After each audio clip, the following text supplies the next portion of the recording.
আসসালামু আলাইকুম, welcome to back my channel Urmi official থেকে। আমি উর্মি চলে আসছি আজকে আবার একটি নতুন ব্লগ নিয়ে। আজকে প্রথম আমার বড় ব্লগ ছাড়তেছি আমার চ্যানেলে উর্মি অফিসিয়ালে। এই কয়েকদিন যাবৎ আমি চ্যানেলটি খুলছি, তোমরা এতটুকু ভালোবাসা দিচ্ছ, আলহামদুলিল্লাহ আমি খুব খুব খুশি হয়েছি। আর আজকে আমি ফাল্গুনের 2 তারিখ, আজকে সম্ভবত 2 না 3, শিওর বলতে পারতেছি না। আজকে আমি চলে গেছি ফুলের গ্রাম।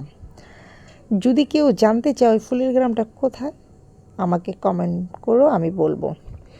আর এত সুন্দর, এত সুন্দর, মানে এখানটা যা নিমেষেই মন ভালো হয়ে যাবে এখানে আসলে।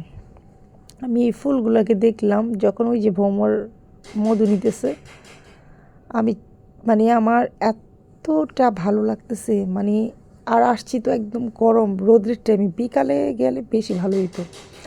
আর প্রচণ্ড রৌদ্র ছিল, 4-5টা ফুলে ফুলে ভরা। এটা হলো লাল গেন্দা।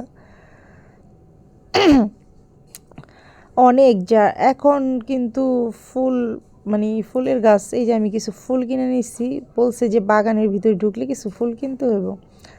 আমি দেখাচ্ছি তোমাদের ফুলগুলো। এখানে অনেক অনেক রকমের ফুল আছে এখানে।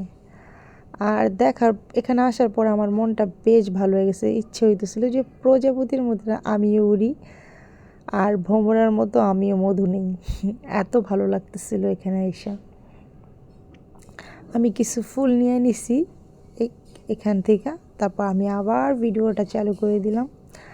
এখানে কিচিমিচি, আমরা ছোটোবেলায় ওই যে কিচিমিচি ফুল বলতাম, ছোট ছোট ফুলটার নামটা আমি এখনও জানি না। এই ফুলটা ওইখানে দেখে আমার খুব ভালো লাগছে। আর এইটা ফুলের গ্রামটা চারপাশে ফুল আর ফুল। এই যে মানে সাদা চন্দ্রমল্লিকা, আমার কাছে এই ছোট চন্দ্রমল্লিকাটা আছে। আমি আমি সামনে আমার আমার বাড়ির একটা ভিডিও তোমাদের ব্লগ দিব। যদি এই ব্লগটা থেকে আমি ভালোবাসা পাই, তাহলে আমি নেক্সট টাইম আমি আরেকটা ব্লগ দিব। আর যদি তোমরা ভালোবাসা না দাও, তাহলে তো আমার ব্লগ ছাড়ার কোনো মানেই হয় না। দেখো ফুলগুলা কত জল জল করতেছে।